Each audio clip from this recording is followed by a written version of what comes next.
Hey, how's it going, everyone? Welcome back to another episode of the Projectionist vlog. My name is Eve. I'm your host, and today is August 21st, 2019, and we are going to talk about the 10th anniversary release of Inglourious Basterds, which came out 10 years ago today in 2009.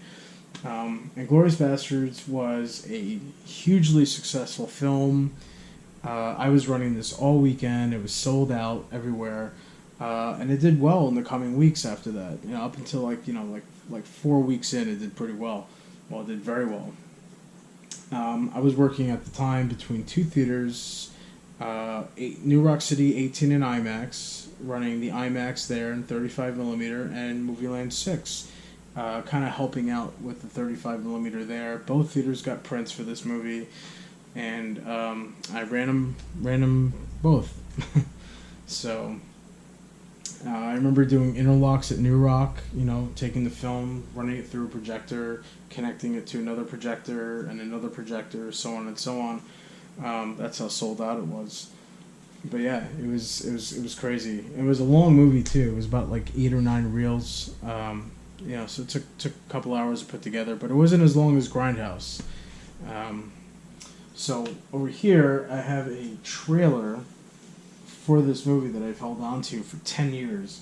This trailer, not this exact one because this is new, this was unused, but another one of the same version I ran on prints for Friday the 13th, the remake, which came out in February 2009.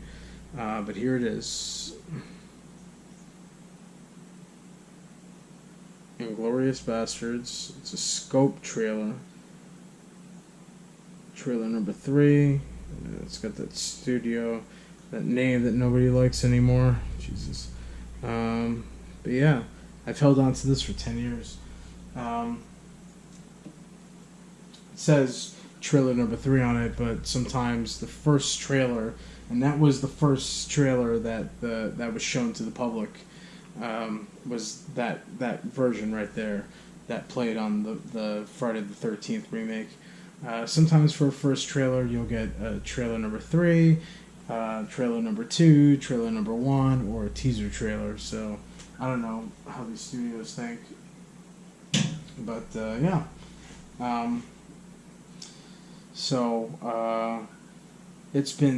This was the last movie of Tarantino's that I ran on 35 millimeter film. It's been 10 years since I ran 35 millimeter film up until the release of Once Upon a Time in Hollywood. I started running Once Upon a Time in Hollywood about 4 weeks ago, and I'm currently running it at my job, and I believe we have one more week. But it's crazy how I had 10 years in between. So back when this came out, everything was 35 millimeter. I just remember it like it was yesterday. Everything was film. No digital was going. I mean, there was one digital projector, but it wasn't until like 2010 we went digital. But yeah,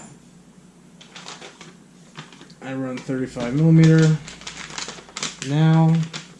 And here, this is a sheet. I have some of these, but look at that. Projectionist, please note. Feature print. Once Upon a Time in Hollywood. 161 minutes, 17 seconds. Aspect ratios 240. Soundtrack is SRD. Normally this sheet would have a whole bunch of trailers listed that are supposed to be programmed or that they come in the can. And you'll have like numbers for trailers and access to posters, whatever promotional material you need. But look at that. In 2019, you get a film print with a piece of paper like this. Everything is blank. Look at that. Attached trailer, none. Loose trailers, none. Look at that. Nothing. That's wild. But yeah, it's been 10 years since I ran a Tarantino movie on 35 millimeter.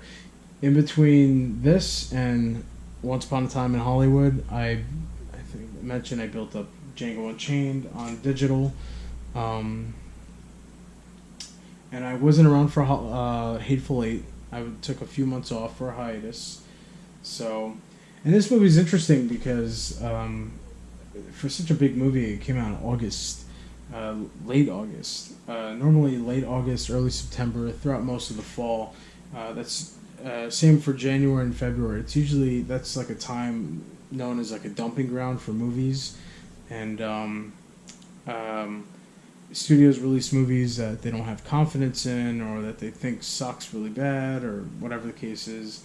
But sometimes you'll get a rare exception like Inglourious Basterds or It or Black Panther or Jeepers Creepers. I'm trying to name off the top of my head all these August releases.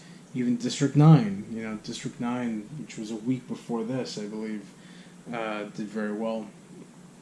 So, but yeah, if you haven't seen this movie, it's really cool, and Tarantino's a big movie lover, and in this movie, it's not as big on the scale of like a big war film, but there's some really cool set pieces, and the performances are great. This movie introduced the world to Christoph Waltz, Michael Fassbender, Léa Seydoux, and a few other actors. And there's a great exposition on like the movie theater, like a movie theater and film. They talk about nitrate film and how flammable it is and all that stuff. So it's really cool movie. So if you haven't seen it, definitely check it out. And other than that, it's a Tarantino movie. If you love Tarantino movies, you're gonna love this. So please like, subscribe, comment, share, and yeah. This is an 80s Die Hard production, and thank you very much for watching. Have a good night. Bye.